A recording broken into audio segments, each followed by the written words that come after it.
A gravação? Foi? Então tá, retornando ao turno vespertino do dia 22/9. Agora o próximo processo é o item 115 da pauta, peste moral de minha relatoria. O final é 2011-11. Senhores, eu vou pular todo o relatório e vou direto ao voto. Aqui é uma questão. É uma questão. Oi? Tá na pasta. Encontrou? Não, mas eu vou lá buscar de novo. Não, vamos lá que eu vou. Pode ser que. É que eu copiei hoje de manhã, se você colocou de manhã depois. Não, botei ontem. Tem que tá na pasta já. Se não tá na pasta, eu coloco de novo. Vamos ver aqui, ó. Coloco de novo. Posso não ter colocado isso. O Percy Mourão? É. Tá na pasta. Treino, pode ir lá. Treino, tô chegando na pasta. Pode ficar tranquilo. Tá lá, tá na pasta sim. Beleza. Baixo pra cima, 1, 2, 3, 4, 5. Então tá. Beleza. Aqui é o seguinte.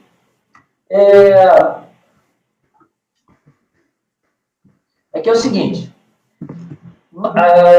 A primeira. Tem alguns capítulos recursais esse recurso. O primeiro deles é a questão do crédito presumido que foi negado ao sujeito passivo. E por que foi negado?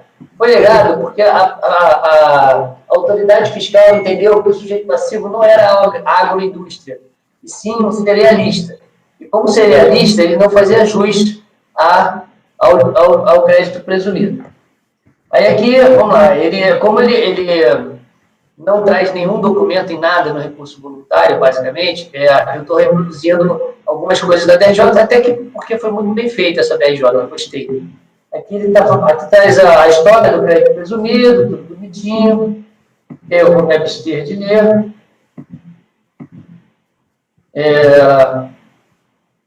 Eu vou para onde importa. Folha. Tá. Aí aqui lá, atividade industrial e cerealista. É exatamente a página 18. Oi? Folha 18. 18. Até ali é legislação, é todo um histórico, não tenho necessidade. Trouxe porque para dar corpo, dar lógica ao acordo, né? Mas o que importa agora é aqui, ó. Ponto central do litígio, a discussão que envolve a atividade desempenhada pela empresa nas operações com soja, trigo e milho. Da caracterização da natureza dessa atividade decorre o direito aos créditos presumidos ao exame. A contribuinte alega que tem direito ao crédito presumido decorre de suas aquisições de mercadoria para exercer atividade agroindustrial. Afirma que, como recebe a matéria-prima em seu estado natural, após a colheita, modificando sua finalidade e natureza mediante diversos processos, fica diante de sua atuação como agroindústria. A fiscalização recusou todos os créditos presumidos tomados sobre a aquisição de milho e soja que foram depois comercializados in natura em operações em que a sociedade teria figurado como cerealista. Essa é a função que a contribuinte rejeita, dizendo ter exercido sua atividade de produção agropecuária e, portanto, com direito no artigo 8º da 10.925. Embora com ressalvas por se tratar de tributo de vendas, contribuições de PIS e ACOFIS, tanto a auditoria como a interessada referiam-se à legislação do IPI como reforço ou contraposição à caracterização do exercício da atividade de indústria. No entanto, melhor que pesquisar o conceito de produção agroindustrial, a solução para o caso mais depende da definição de cerealista, traçada pelo próprio artigo 8º, parágrafo 1º, 1 da Lei 10.925, por conta da restrição que lhe é imposta ao cômputo dos créditos presumidos. Os termos do dispositivo legal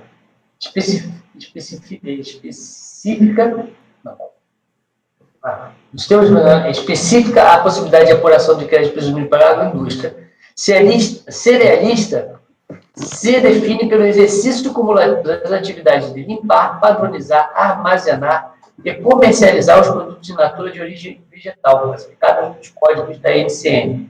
Aí o café, o trigo, centeio, cevada, aveia, arroz, milho, sorgo ou cereais, exceto os códigos citados ali, que é soja e cacau. Nesse ponto, volta-se a atenção para a atividade desempenhada pela contribuinte nas operações praticadas com soja, com trigo e com milho. A fim de confirmar que exerceu atividade de produção agropecuária nas operações cuja tomada de crédito presumido foi cruzada, a contribuinte, na manifestação, assim descreveu o processo produtivo. Então, ele está aqui. Primeira etapa é recebimento e classificação, ele fala como é que é feito. Segunda etapa, descarregar a descarga das mercadorias.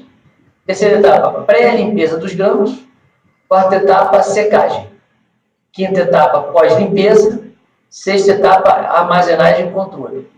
Aí tem ele faz o controle de pragas, controle integrado, está tudo dentro da sexta etapa. Sétima etapa, expedição.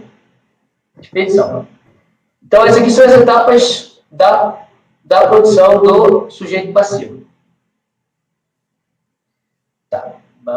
Como se vê, aí aqui eu trago o artigo 8º da Lei 925, o parágrafo 4º, incisos 1 e 2. Como se vê, o artigo 8º, parágrafo 1º, inciso 1, define ser empresa cerealista como uma pessoa jurídica que exerça cumulativamente as atividades de limpar, padronizar, armazenar e comercializar produtos in natura de origem vegetal. Dessa forma, considerando a descrição do processo produtivo da empresa, não há outra conclusão possível, a não ser que ela realiza cumulativamente essas atividades. Ela mesma diz, enquadrando-se no conceito de cerealista para a disponibilização de regência. Por conseguinte, conclui-se que o aproveitamento do crédito presumido lhe foi corretamente vedado. Tocando em argumento que expõe a defesa mais à frente, secar ou não os grãos não altera a condição de cerealista, uma vez que a secagem não modifica as características do produto agrícola que recebeu. Examinando a extensão do conceito de cerealista e a aferição dessa condição por pessoa jurídica, que pretendia judicialmente ser reconhecido como agroindústria, o ministro Mário Campos aí traz aqui uma decisão do ministro Mário Campos. Aí aqui ele diz, ele traz aqui, aqui ele fala exatamente sobre essa condição e diz que vai se enquadrar cerealista, ó, nas tradições está que as etapas de processo produtivo de soja, milho, trigo, a granel, descritas pela impetrante em sua peça exordial, enquadram-se inteiramente no conceito legal de atividade cerealista. Estão claro que o beneficiamento dos grãos realizado pela parte autora não altera a natureza, acabamento ou aperfeiçoamento para consumo, ou seja, os grãos, essas três mercadorias, que em primeiro momento são adquiridos e posteriormente alienados, tratam-se rigorosamente do mesmo produto agrícola. Ou seja, ele não transforma soja, milho e trigo. Haveria industrialização se transmudasse o produto para qualquer outro. Exemplo, óleo de farelo, farelo de soja, leite de soja, óleo de trigo, farinha de trigo, pães, massa, biscoito, Mas ainda entendeu o Poder Judiciário que o beneficiamento dos grãos realizado pela parte autora não altera a natureza, acabamento, aperfeiçoamento para o consumo, ou seja, os grãos. E em primeiro momento são adquiridos e posteriormente alienados, tratam rigorosamente do mesmo produto. Essas conclusões se transferem para a situação dos autos. Quando opera o beneficiamento e comercializamos os produtos agrícolas recebidos em natura, sem que atue alterando a natureza física desses bens, caso do milho, trigo e soja vendidos em grãos, a interessada age na condição de cerealista e, portanto, não tem direito a aproveitar créditos presumidos vinculados à operação. A classificação de milho, trigo e soja na tipologia oficial não desloca a atividade para a de produção de mercadorias. Apenas para o caso de café, a legislação incluiu a classificação de grãos em tipos determinados pela classificação oficial como um dos requisitos que se define o exercício da atividade industrial. Aqui é um caso específico do café, que essa classificação dos grãos, por força legal, ela tipifica como uma atividade industrial. Para finalizar, o milho, a soja e o trigo beneficiados não são milho, soja e trigo industrializados. O beneficiamento pode significar simplesmente a remoção de sua casca, permanecendo o produto ainda dentro da definição dada pelo inciso 3 do artigo 5º do decreto 9686, que aí ele define o que seria um alimento in natura. Segundo esse dispositivo, os grãos, mesmo tratados para sua perfeita higienização e conservação, Conservação implica secagem para que os grãos não se deteriorem, ainda é considerado natura. Claro, fica assim que nas operações com milho, trigo e soja, o contribuinte figura como cerealista.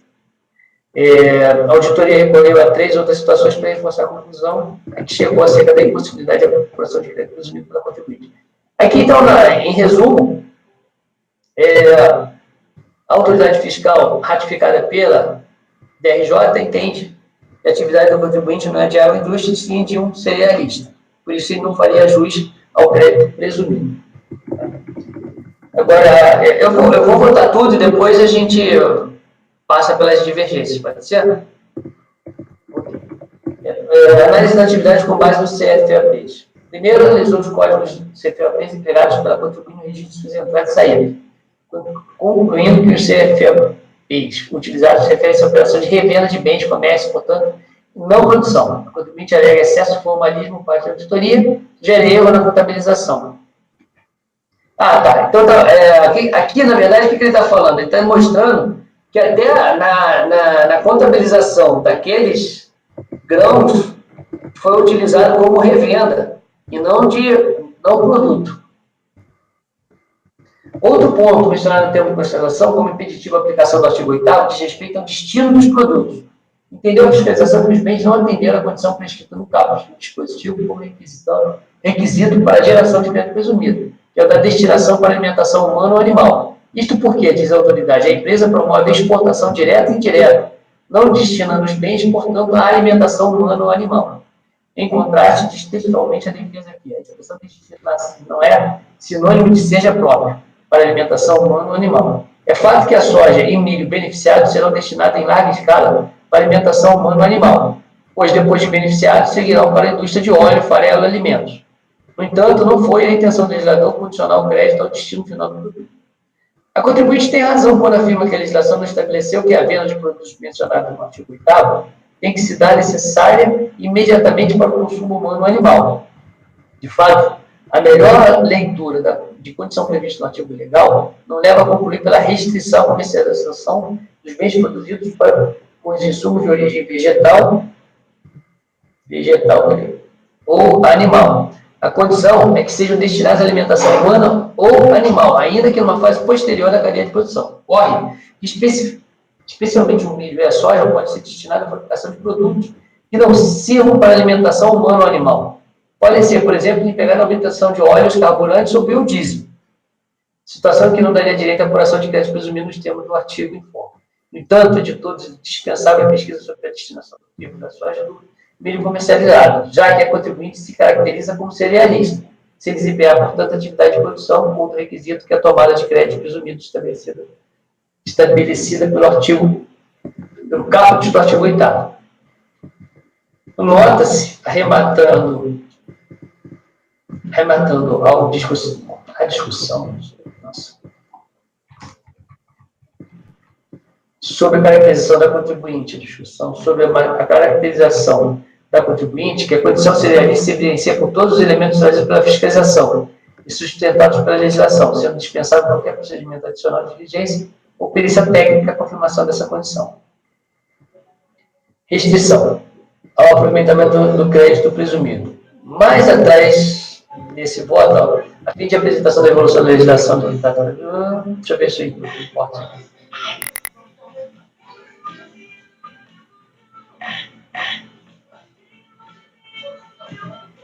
Aqui é a questão da venda com suspensão. Bom, então até essa parte aqui, o que acontece?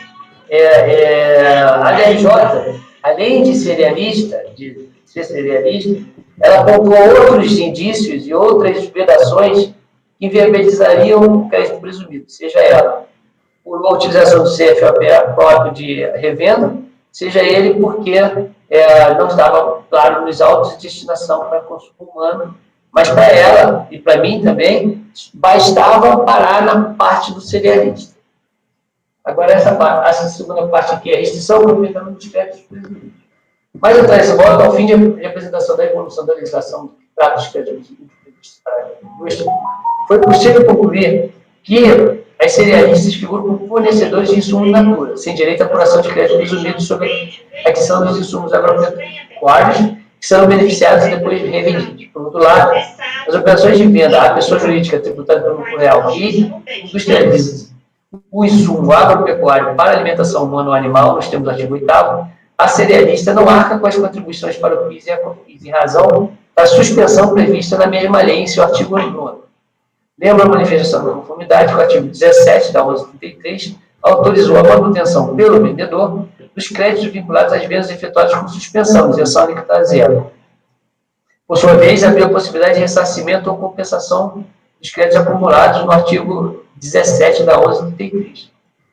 A seu ver, seria ilegal o constrangimento contido no artigo 2º, parágrafo 2º, artigo 3º da 660 de 2006, segundo o qual devem ser estornados os créditos presumidos apurados por cerealistas ou sociedades cooperativas de produção agropecuária quando decorrentes de insumos utilizados nos produtos agropecuários vendidos com suspensão da exigência da contribuição. Em que pese a boa estruturação do argumento, pode-se concluir que a melhor interpretação do quadro legal é que foi exposta no termo fiscal. O desenho legal traçado pelos dispositivos em foco evidencia que sequer poderia ser mobilizada a autorização expressa no artigo 16 da 1116, para que se permitisse o aproveitamento dos créditos presumidos vinculados às vendas com suspensões aqui tratadas. Acompanhe-se a razão dessa conclusão. Como já mencionado, o artigo 8º dispõe as hipóteses de geração do crédito presumido. No entanto, o artigo 4º do comando veda o aproveitamento sobre insumos relacionados às vendas com suspensão praticados por cerealistas e sociedades de produção agropecuária. A interdição ao aproveitamento dos créditos presumidos vinculados no parágrafo 4º do mesmo artigo legal estabelece as hipóteses geradoras do crédito presumido, configura a regra que, antes da possibilidade de aproveitamento, impede o próprio nascimento do crédito presumido. Como as vendas com suspensão constituem fatos distantes no tempo em relação às aquisições dos insumos, a que estão vinculadas e muitas vezes não se tem antecipadamente definido o fim a que se destinam, a legislação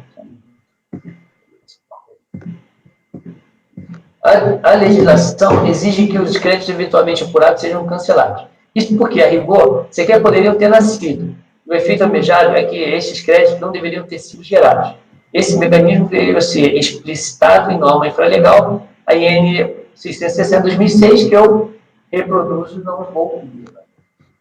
Note-se que a vedação aos créditos nessa situação não desvirtua, como alegado, o mecanismo da não cumulatividade. Pelo contrário, uma venda se dá com suspensão, não há efeito cascata para prevenir a apuração de créditos sobre insumos. Por essa razão, o impedimento da geração de créditos, o impedimento da geração e aproveitamento de créditos. Os créditos presumidos tornados por força do artigo 8º e da IN 660, para efeitos do regime não cumulativo, devem ser encarados como se sequer tivesse existido. Desse modo, uma vez inexistente, não socorre interessada a invocação da combinação do artigo 17 da 1133 e artigo 16 da 1116, que estão abaixo citados.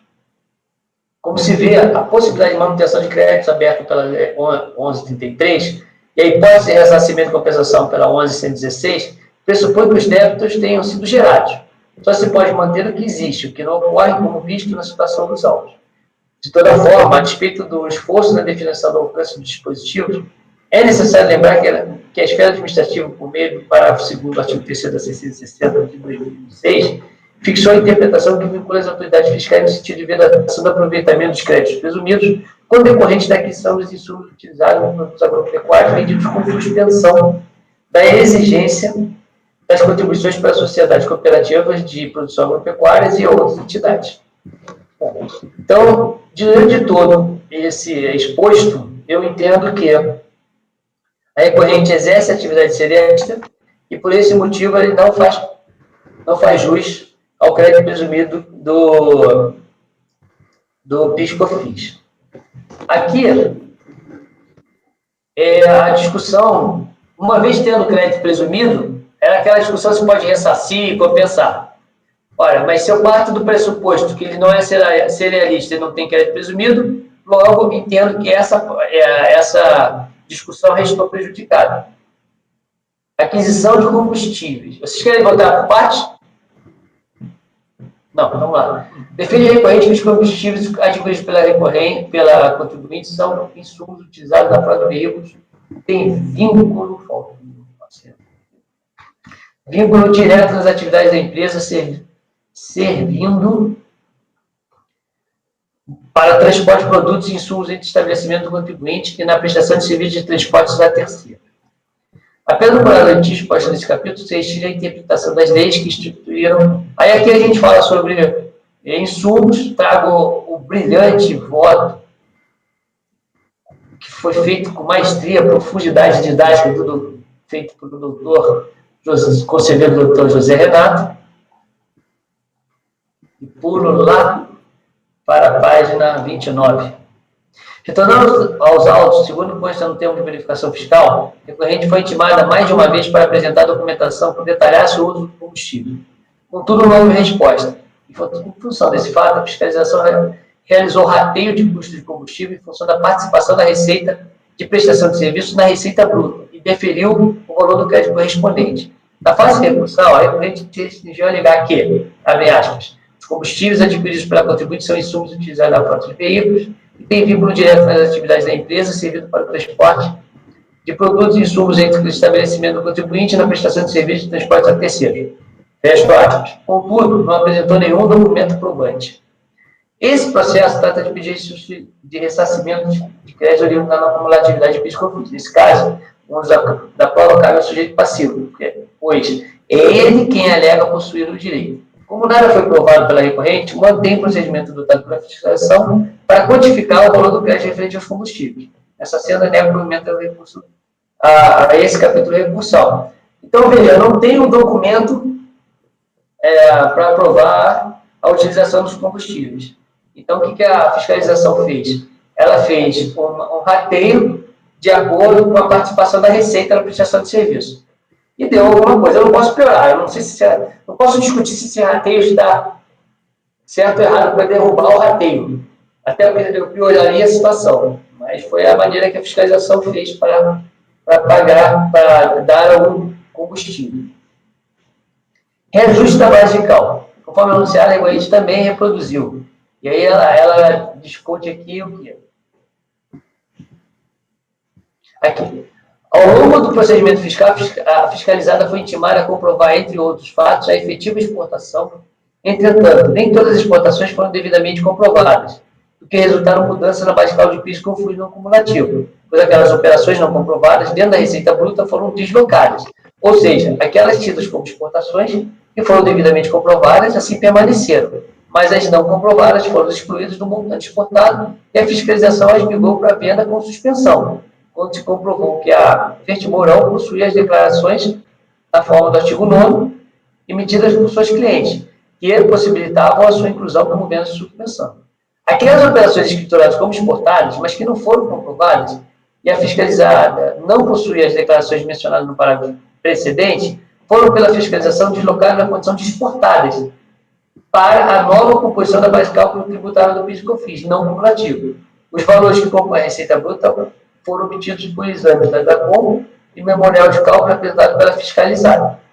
Bom, aí aqui é uma questão de prova. Ele fala, mas não prova nada. E aí eu vou pular esse negócio todo aqui. Deixa eu ver aqui. Deixa eu ver se aqui é...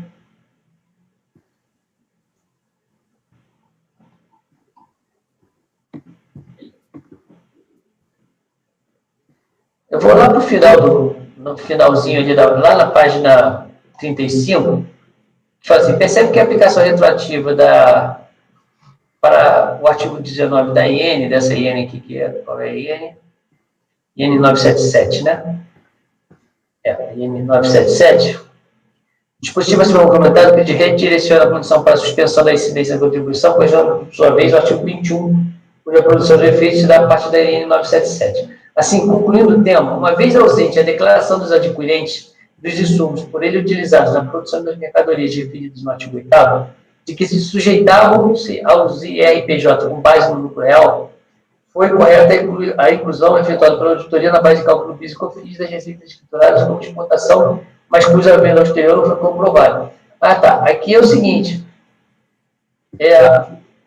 Foi circularizado, pelo que eu entendi aqui,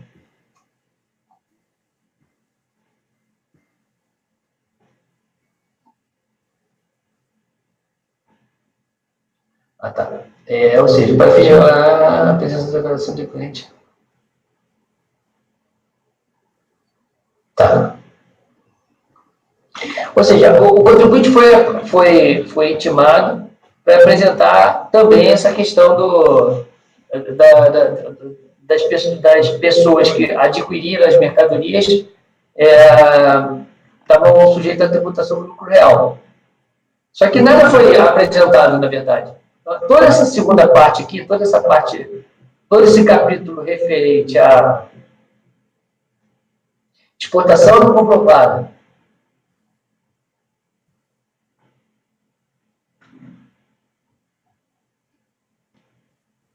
toda a parte da suspensão, tudo isso eu estou negando por falta de prova. Ele alega algumas coisas, mas não prova nada. E teve a fiscalização, foi intimado, não teve nenhuma resposta disso na época da fiscalização. E, por último, é a questão da taxa Selic, que eu uso a súmula, né, 125, e estou negando todo o provimento. Tentei ler o mínimo, mas está tudo aí para os senhores. Então, resumindo, entendi que era cerealista, por ser cerealista não tinha direito ao crédito. Não tem direito ao crédito, não tem por que eu discutir como aproveita crédito e não tem crédito. Suspensão, ele não conseguiu provar a questão das suspensões e também não conseguiu provar várias exportações. Foram reclassificadas essas exportações. Combustíveis, foi dado pela fiscalização uma base dos combustíveis com base no rateio na receita na prestação de serviço. Ele também não provou e não trouxe nenhum documento para poder derrubar esse rateio. Então, eu entendi que todo o procedimento feito pela fiscalização e ratificado pela DRJ deve ser mantido nos termos que a DRJ colocou nos autos. É como eu vou, senhores. Passa a palavra ao doutor Início. Com o relator. Doutor Walker. Presidente, eu só chamo a atenção para a sua emenda, tá? Porque tem a Posso botar? Deixa eu só falar. Eu não botei emenda, não botei a súmula da emenda. Verdade. Não, é que na sua emenda lá tem ICMS na base de cálculo, eu vou dar súmula, tá? Opa, então tá errado, deixa eu ver. Não, tá. Isso aqui tá errado. A Selic é 108 mesmo, né? Não, é 125. E a minha emenda não tá boa, não, peraí. Não, a sua emenda tem pallet, resíduo. Não, tá errado, essa emenda tá errada. Eu tenho que ajustar a emenda. Vou ajustar a emenda. Só chamei a atenção porque não tá certo, eu errei a emenda. Provavelmente eu já fiz o... Como é que se fala? Eu vou usar a emenda... Vou fazer uma coisa mais fácil. Eu vou usar a emenda da DRJ, tá? Ok, obrigado, doutor Walker. A emenda está totalmente equivocada. Eu vou copiar a emenda agora aqui. Não, depois eu ajusto isso aqui. Só para ficar claro, eu estou usando a mesma emenda da DRJ. Pronto. Quem não tem, eu acho que não tem problema. Eu preciso ter uma emenda para votar. Essa emenda está efetivamente errada. Doutor Walker, agora é doutor Jorge. Com relator. Doutor Zé Renato. Com o relator. Doutor Corinto. Com o relator. Doutor Rafael. Com o relator, presidente. E doutora Denise. Com o relator. Então, foi negado provimento por unanimidade. E eu já passo a palavra de cara, que eu vou copiar o mesmo resultado, o item até 145. Já passo a palavra de cara ao doutor Rafael, item 150, final 2009-70, a empresa é Fuga. Está com a palavra, doutor.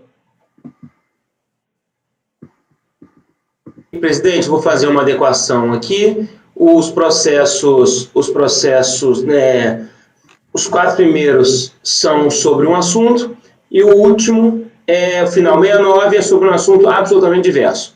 Então, vamos começar com os primeiros, o primeiro processo.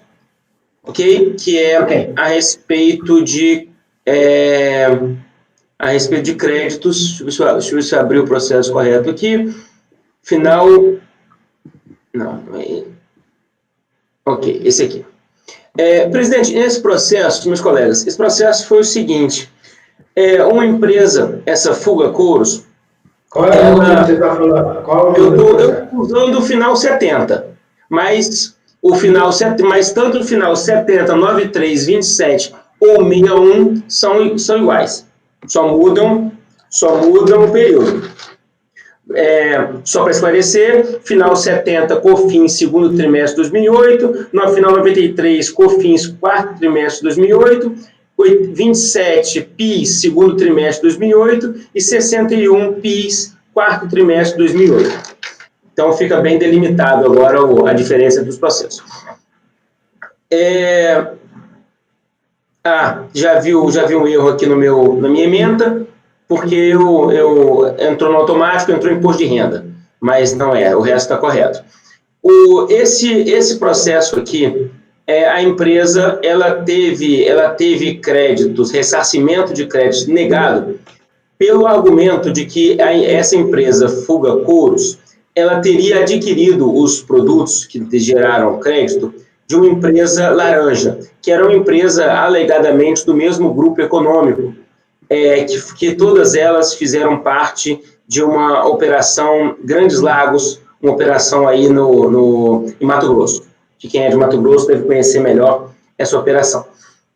A questão se esses créditos são devidos ou se esses créditos devem ser glosados. Ok. Rafael, Pois não. nós não jogamos isso aí mês passado? Não. Jogamos não. Ok. Não havendo preliminares, passar direto ao mérito. É curto aqui.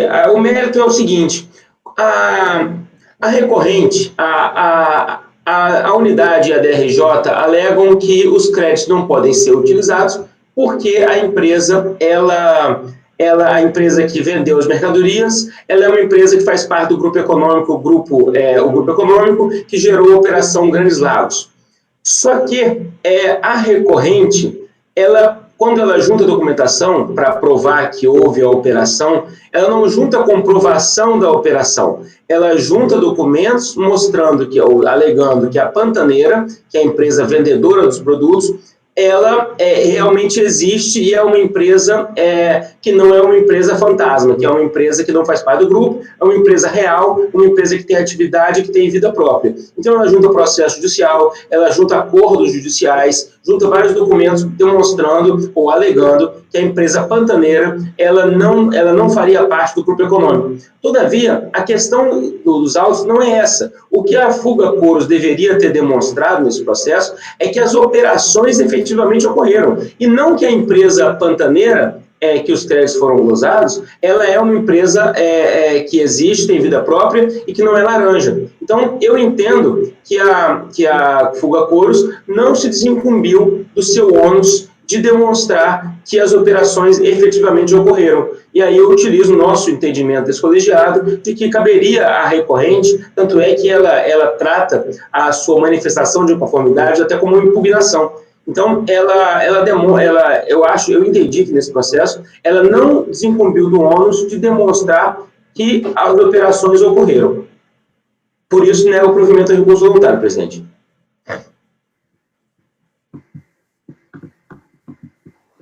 Ok. Doutor Vinícius. Com o relator, presidente. Doutor Walker.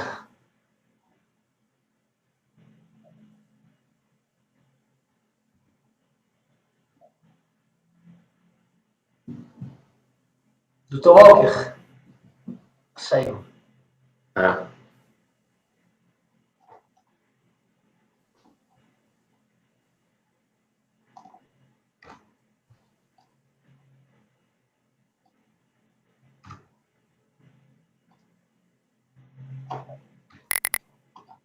Doutor Walker, vamos tirar ele daqui.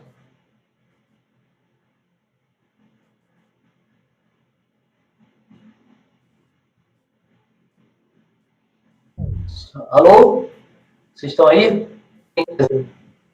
Alô? Vocês estão por aí? Tá, então não, eu que tinha saído então. Não, o Walker sumiu também e voltou. Essa bosta desse negócio de vocês aí que eu te falava. Pelo menos a gente tem luz em casa. Você tem luz em casa? Eu também tenho luz, não tenho energia elétrica. Você é um cara engraçado. Então é isso, presidente. Fala, Walker, como o senhor vota, doutor? O Vinícius já voltou? Sim, então, Vinícius, volta de novo, Vinícius. Vinícius, por favor. Com o relator. Tá. Agora, o senhor, doutor Walker.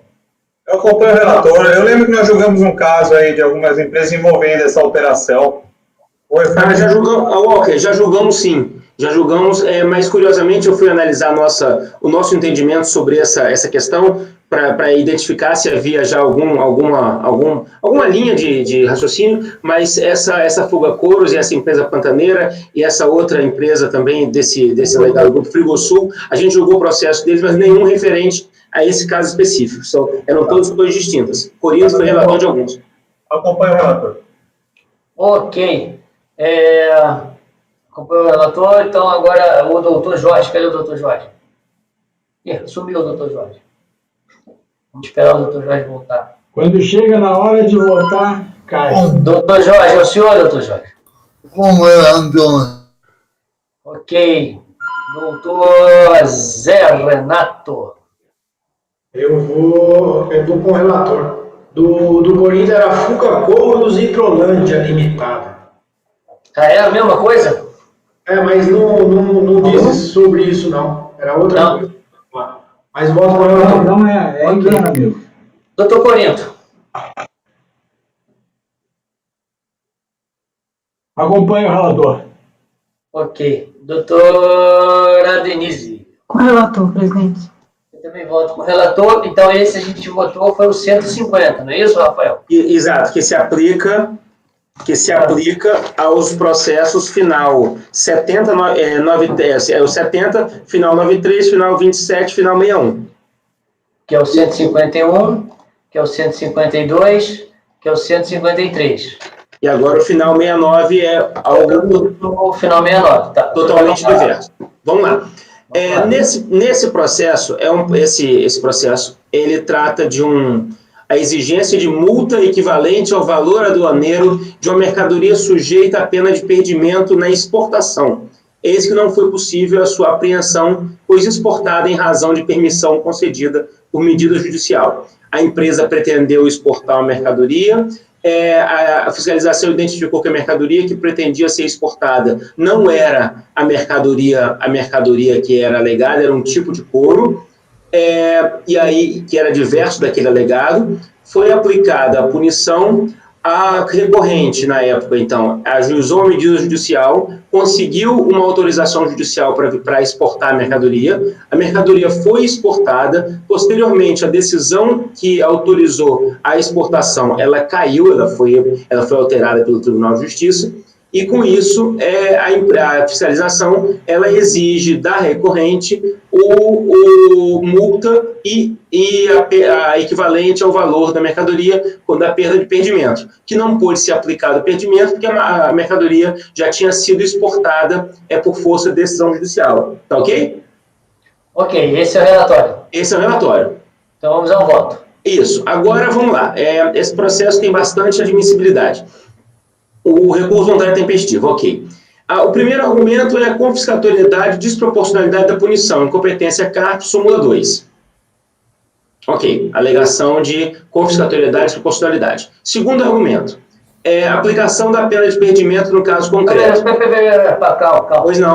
Pois não. A DRJ já falou sobre isso? A DRJ falou. Então, se falou sobre isso, é negar provimento, não é não conhecimento. Negar provimento. Negar provimento. Porque ele deve estar falando que pode ser analisado, sim, por a gente. A inconstitucionalidade. Negar provimento. Aplicação de pena de perdimento, caso concreto.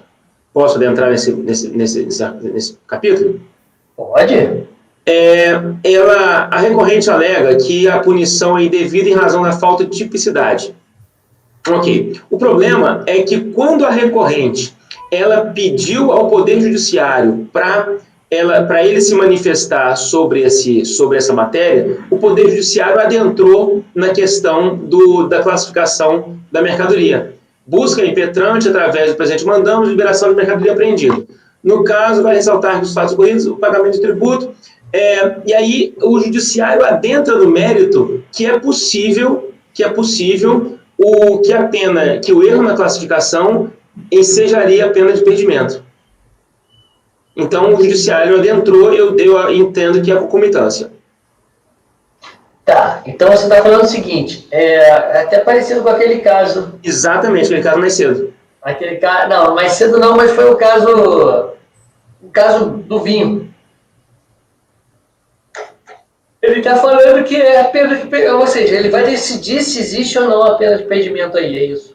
Isso aí. O Judiciário já decidiu que aplica-se, porque o recorrente estava discutindo sobre a tipicidade ou não da conduta, se haveria pena de perdimento ou não haveria pena de perdimento. Mas a questão, quando ele levou ao Judiciário, o Judiciário abordou esse assunto. Ok, vamos passar então ao Vinícius. Vinícius, o que você acha?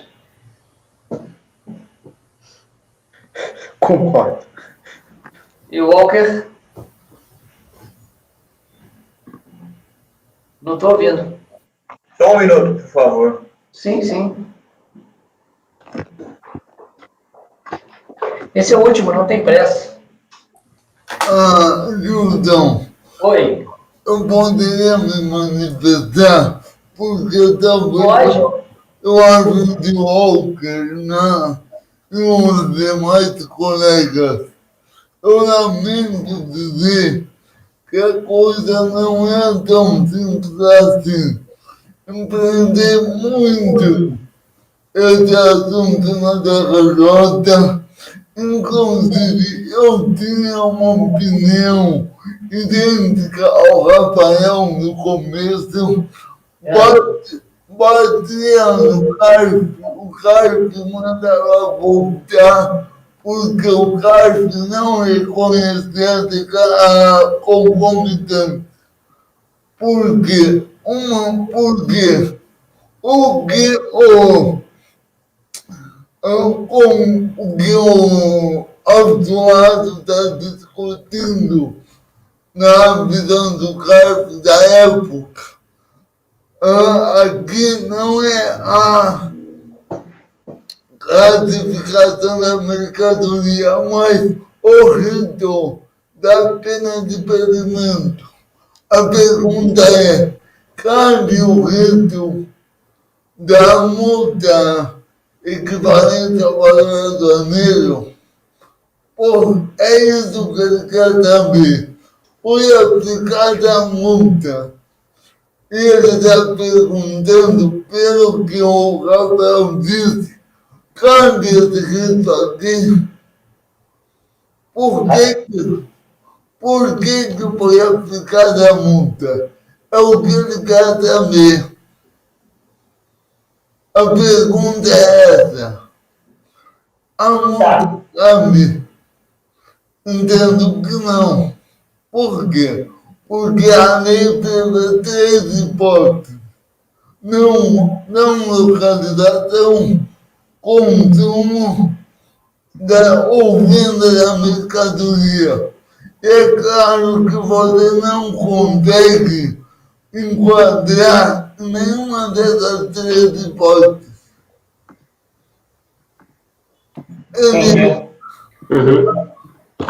Ô, Rafael, ele nesse processo judicial, ele pede para liberação da mercadoria e afastamento da perda de perdimento. Exatamente. E se você libera a mercadoria, você afasta a pena de perdimento. Exatamente. Certo?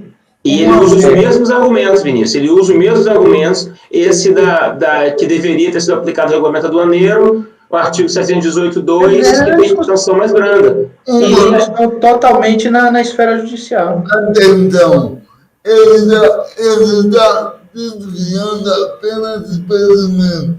Aqui, a gente não está discutindo apenas impedimento. Aqui a gente está discutindo a multa. A pergunta é, a pena pode se converter em multa? Nesse caso, por quê? Tá, tudo bem, beleza. Aí você vai responder isso na sua vez. Correto. Beleza, assim, as ilustrações foram ótimas, né? Só que agora, primeiro eu preciso do voto agora antes do senhor responder, porque aí o senhor vai estar dando o seu voto, eu preciso que o Alckmin dê o voto dele, mas não estou com pressa, só estou tirando... Quero ouvir. Oi? Quero vista do processo.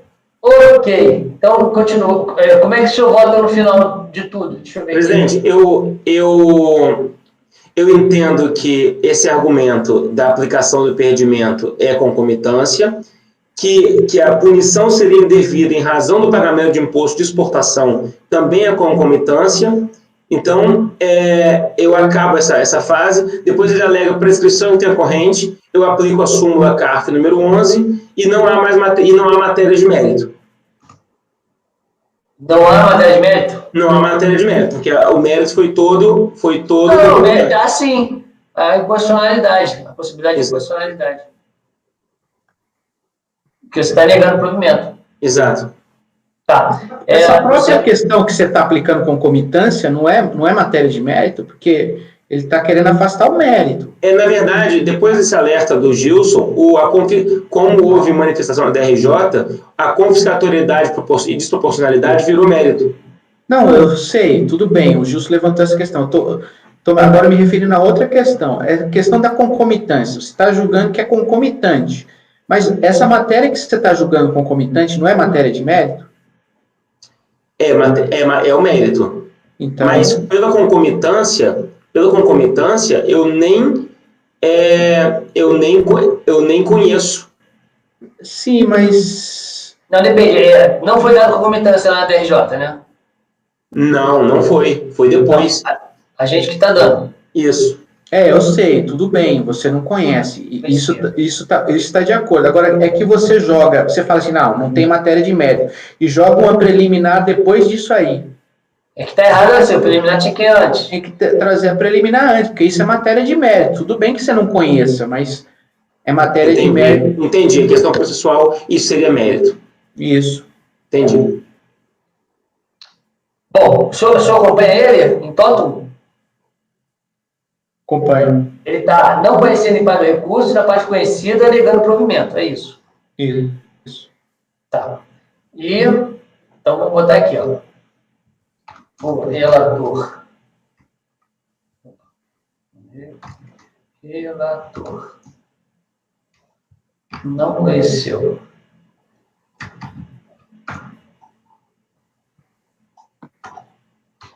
De parte do recurso e na parte conhecida, negou o provimento.